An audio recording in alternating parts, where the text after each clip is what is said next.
Saludo con muchísimo gusto, le doy los muy buenos días a mis compañeras diputadas y diputados de México y saludo con enorme gusto y deseo muy buena tarde a nuestras queridas amigas y amigos diputados de España. Saludo con enorme gusto a nuestra presidenta de la Cámara de Diputados, Laura Rojas, y a la excelentísima señora diputada Meritxell Batet, presidenta del Congreso de los Diputados de España. Y de igual forma, a nuestro estimado amigo, el embajador del Reino de España en México, excelentísimo señor Juan López Dóriga, y deseando que sea una sesión de trabajo muy productiva para todas y para todos. Como ya comentó nuestro maestro de ceremonias y que ha enunciado los diferentes temas que se trabajarán en esta segunda mesa de trabajo,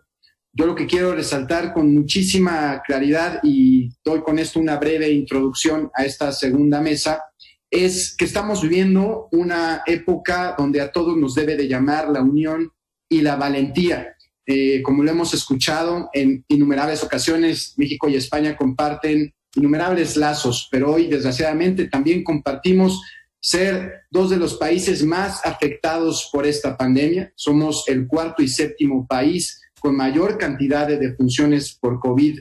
en el mundo, y es por eso que estos espacios de trabajo deben de ser espacios donde con toda sinceridad, con honestidad, con franqueza podamos compartir experiencias, las erróneas y también las positivas, porque va a ser el único instrumento para que podamos avanzar en cómo superar de manera idónea esta crisis, y de ahí lo útil y lo productivo que pueden ser precisamente estas mesas de trabajo. Hoy estamos sufriendo estragos devastadores en materia de salud, en materia de economía, y es por eso que debemos estar a la altura del reto que la ciudadanía hoy nos impone. Y hoy más que nunca, en una crisis que no tiene precedentes, es cuando la propia ciudadanía se pregunta si el Poder Legislativo o el Parlamento o sus autoridades de representación están a la altura de este enorme reto. Y esa debe de ser la gran pregunta que las y los diputados, las y los parlamentarios nos debemos hacer en esta crisis. ¿Estamos haciendo lo que nos corresponde? ¿Estamos a la altura de las circunstancias?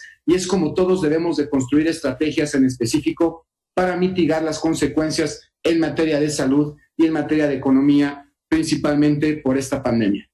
Entre los retos que tiene el Parlamento y el Poder Legislativo en nuestros países van en diferentes sentidos para mitigar esta pandemia. Primeramente, nuestra labor de generar los acuerdos políticos necesarios para echar a andar las iniciativas que mitiguen esta crisis, generar las iniciativas, los proyectos de ley, los instrumentos legislativos necesarios para poder combatir esta crisis, como pudiera ser la reconducción presupuestal, la creación de los programas sociales o distintos apoyos para economía y en materia de salud que puedan mitigar esta crisis, la vigilancia de los presupuestos que se ejecuten de manera idónea para lo cual han sido destinados en materia de salud y de economía, así como todo lo que tiene que ver con nuestras labores de fiscalización de los otros poderes, sobre todo los poderes ejecutivos. Y el gran reto del Parlamento y del Poder Legislativo en esta época de crisis es precisamente no caer en la parálisis legislativa, y aquí creo que nuestras y nuestros compañeros españoles nos pueden dar una gran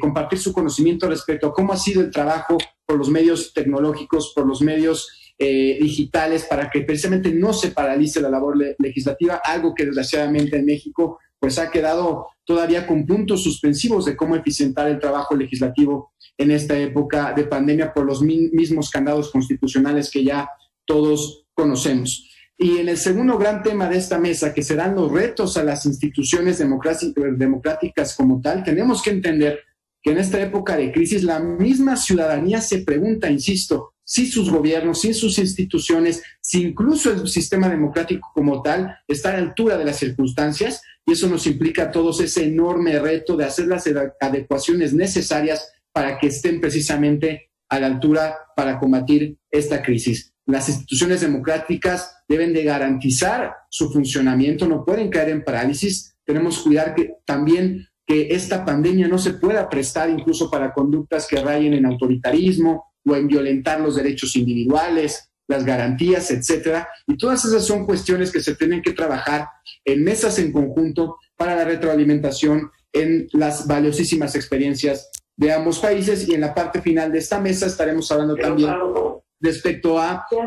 iniciativas, ideas, proyectos en materia de salud, economía y políticas sociales que nos pueda servir para implementar en nuestras naciones para el beneficio de nuestros representados.